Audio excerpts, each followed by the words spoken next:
ankaagu hadhaafo ankaagu hadhaafo reer hebel. بسم الله الرحمن الرحيم. الحمد لله رب العالمين والصلاة والسلام على رسول الله وبعد. وقتكم كوبان toban minid baan haystaa baan filayaa mawduuca iyo madasha iyo waqtiguna islama fargeli karayaan sayalkeeda aan ku horreysiiyo runtii cabdikariinoo hormood u ah barnaamijka laakiin barnaamij la wada leeyahay uu yahay annagu mudnaanta iyo maamuuska marti sharaftiinaasi aad nagu dhegaysanaysaan ma lihiin idinku maan idinla mid nahay laakiin waxaanu idinka mahadnaqaynaa waqtigaad noo soo hurteen iyadoon aqoon iyo aragti dheer aan la isdheerayn oo dalmariyo dadkii akademiishanka ahaa ee somalilan ay ku taamaysa fadhiyaan haddana inaan hortooda wax ka oranno qadar weliya qiimo mugley dhammaantay agtayda ka goysaa haddaan ku soo noqdo mawduuca qabyaalad markaa fasirkeeda anigu shaksiyan aan yaro eegeegay waxay la muuqatay waa hab ama hanaan qofkii xaqaan u lahayn uu ku qaadanayo uu kaga qaadanayo wadaag wadiiqada xaqa lagu helaa waa mid ilaahay sharcigiisa ku qoran iyo waxay ummadi ku heshiiso xeer ah mar labaad waa wadiiqo qof muslima xaq badan uu leeyahay lagu duursinay definitionkeeda inta haddaan kaga yimaado qabyaaladdu maxay riski ku tahay ilaahay subxaanahu wa tacaala koobkan aynu ku nool nahay atamisferkan isaga abuuray buur iyo bad dad iyo dal iyo deegaanba isaga abuuray laakiin xikmaddu u abuuray waxa weeyaan maqaasid bay leedahay diin ilaahay subxaanahu wa tacala uu soo dejiyo diinta islaamka maqaasidu shareecana waa shan si walaalkii hadda sheegayay 16 anigu u bixi maayo laakiin shantaa ay ku dhisan tahay shareecadu ee arkaanul iimaanka iyo arkaanul islaamka midnaan ahayn maqaasidaas ee principal islamic doctrine-ka ah lid bay ku tahay qofka cildigiisii baa lagu xalaashanayaa waa lagu caayayaa waa lagu xaqirayaa waa lagu ceebanaya dhiiggiisii baa lagu daadinayaa oo ree hebelnimaa lagu daadinaya maalkiisii baa lagu qaadanayaa ama xoolaha lagaga dhaco ama magaalaha soo galaa si ay doontaba ha lagaga qaateen shantaa shay markaan ka yimaado islaamku horta siduu cilaajiyay qabyaalada ila wixii dad islaama baynu nahay dad kala diina ma lihin dad isku midaba isku deegaana isku ehela isku luuqada homogeneous society ba there is no difference at all haddii marka la yidhaahdo wax lagu kala duwan yahay ma jirto xitaa diinta islaamka mid baanu ka nahay marka horta bal diintan islaamka ilaahay keenay sidee iyadu u cilaajisay masaladan qabyaaladda nabi maxamed calayhi salaatu wasalaam siduu sheekh dalmar hadda sheegay suurad baa qur-aanka ku jirta la yidhaha suurat alxujraat culimmadu waxay tidhaha waa suurat ledab walakhlaaq 12 sifo buu ilaahay subxaanahu wa tacaala uu dadka ugu sheegaya uu leeyahay 12 sifaba gudihiina ha ku dhaqmina maxaa ka mid a qoomna qoom yaanu hoos u eegi waa tii hadda aynu ka hadlayna lahayn qofku waxaanu xaq u lahayn bay iyadu siisaa hays ceebeynina hays cambaaraynina intan aynu ka hadlayno oo dhan baa soo hoos galaysaa ilaahay wuxuu leeyahay innama almu'minuuna ikhwa markuu imkaaniyaadkaa iyo waxaasoo dhan laga soo hadlay dhammaantiin walaalaatiin markaa shardiga u yaalla walaaltinimadu waa mu'minnimada iyo iimaan kaamila qofka in laga helo haddii marka aad tidhaahdo qolada galbeedka hargeysa degan iyo kuwa beriga degan kuwana ree hebel baa la yidhaha kuwana ree hebel baa la yidhahdaa walaala maaha ilaahay baad leedahay ilaahayoo beenaalaa tahayo adigu run maa sheegin annaga run sheeg waa taa horta number 1 maalin kasta dunuubta waanu ku dhacna ilahayna inaan uga toobadkeennaa fiican ta labaad dee ilaahay wuxuuhi aniga ya caabuda laakiin bahashan baa sananoo iyada la caabudaa mushrikiintii ilaahay wuxuu ku eedanayaa asnaamtii maka taale inay caabudayeen marka differenceka inoo dhexeeya ma garan karayo haddii diintii ihtimaam la sii waayo oo inagu bahashi aanu caabudno inaanu mushrikiin nahay anigu idinku xukumi maayo mana odhan karayo laakiin de qiyaaska noocaasa waynu isku eegi karaynaa oo de siday tahay baynu ku eegi karaynaa انت مركان كجاي مادو مال مالمها كمدا أي عمر بن الخطاب رضي الله عنه وأرضاه واحد عليه مقالة مصر أما إنك ذلك إجبتي لهذا القاهرة وحا حكومة عمر بن عاص عمر بن عاص وحنا لقينا نوريشرين محمد ينا نصاريا وإنا النصارى ومش أها كريستال أي واحد قال فردفور ترتنكي وحوقا مركز السعودية بيسكو فارين وكان محمد إنا عمر بن عاص هذا وحكولي فرس كيغا كاديريني إنا كي مشرك على وحكولي ما كيغا كاديريني كدبنا محمد عمر بن عاص باقر باحي وقولوا ما نقول ذلك كرامتنا إنا دلين أيضا فرس كيغا كاديريني بس الذي هبين لماذا مركي يقول عمر بن عاص وكسو إيدي أي حاس كيسي أي أفكي سلقالين أرنت سنة ودعادي يوكي بقنا عمر بن عاص إنا كيسو حكومة هبين لماذا إنا كاسينا حلال كل شيء نوهي because of قفك ابن حلال كابولي الفاضل نوع عاسي أفكي سما صومت عمر بن الخطاب مغلي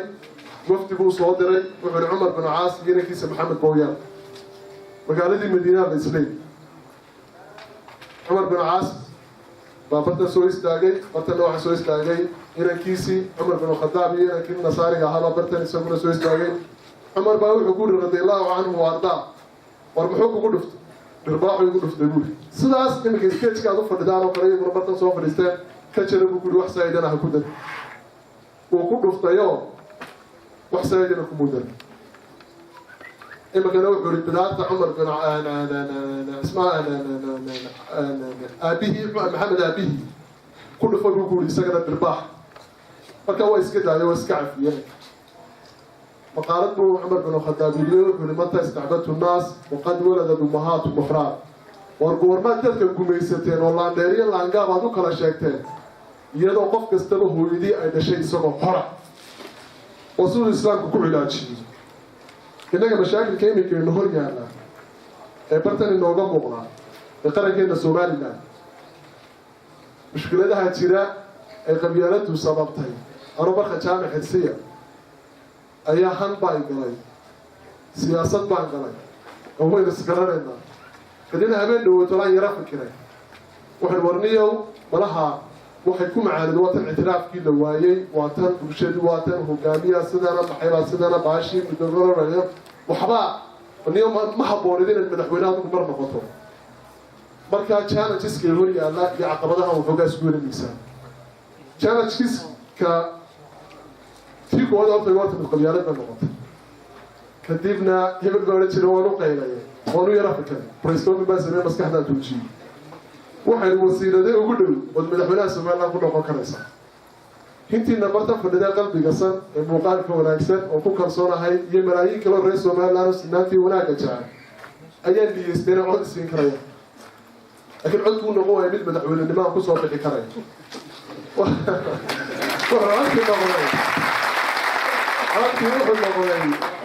cod aan baarlamaanka ku geli karaya marka baarlamaanka waa imaginary maashi ma sawir baarlamaanka markii aan soo galay ee muddo joogay ayaa madaxweynaha markaa dalka haystay baa tiisitay waa dhintay madaxweynaha ku xigeen hadayga ilaahay tiisa wax ku yimaadana sida kala dhacdo waxa loo oran barxad baagi marka cudurka kaaranaya madaxweynaha ku xigeenkii baa xilkii loo wareegay madaxweynaha ku xigeenkii markuu loo wareegay ayaa waxa la yiri baarlamaanka waxaad ka soo doorataa madaxweynaha ku xigeenka ku noqon lahaa madaxweynaha kolka anuu buu igu qaracay wuxuu igu arkay kolka madaxweynaha ku xigeenkii baa sidii ku noqday isla uu dhintay laba bilood kadib bay isaga dhaafay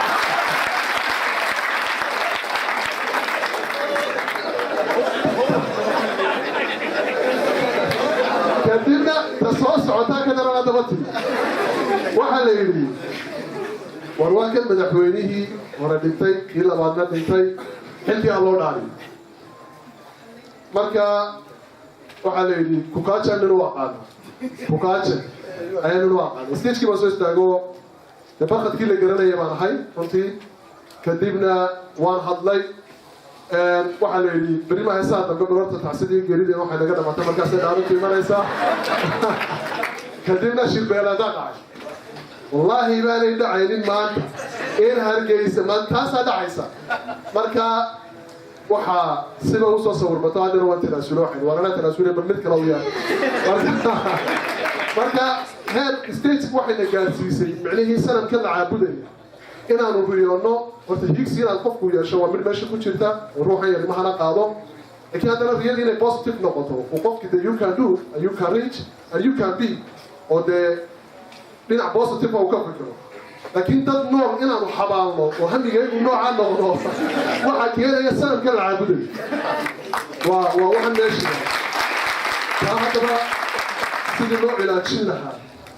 ayaan doonayaa inaan halka ku soo dhawaado mushkiladu way iska badan yihiinoo categories bay baashani dadka siisay iminka marka shirkadaha la tegayo aqoonta ayaa dadka lagu kala xulaa qofka PhD-ga qofka master degree-ga qofka postgraduate diploma-ka qofka diploma-ka qofka certificate-ka kadibna curfiga siyaasiga dalkeena ka jira cabdikariin oo istaahila inuu noqdo wasiirka ugu manfaca badan dalka ama walaalkii jaamac muuse jaamac ayaa waxaa xanibaysa PhD because of kursiga noocaasa reer PhD holderisa baa haysta ka noocaasana reer waxaa haysta master degree holderisa ka noocana waxaa haysta qaar diploma ka noocana waxaa haysta qaar secondary ka noocana qaar certificate ka noocana qaar intermediate school ka noocana ka primary-ga marka bal primary-ga iyo madaxweyne doonaya somehow bal siday noqonayso waanu garan karinaa marka waxaan bartan ku arkayaa guddoomiyaha xisbiga mucaaradka wadani runtii uga mahadnaqi maayo laakiin faa'iido u tahay isaga oo dahan madaxtinimuu leeyahay cudurrada bulshada haysta inuu wax ka ogaado oo beritoole dhan kale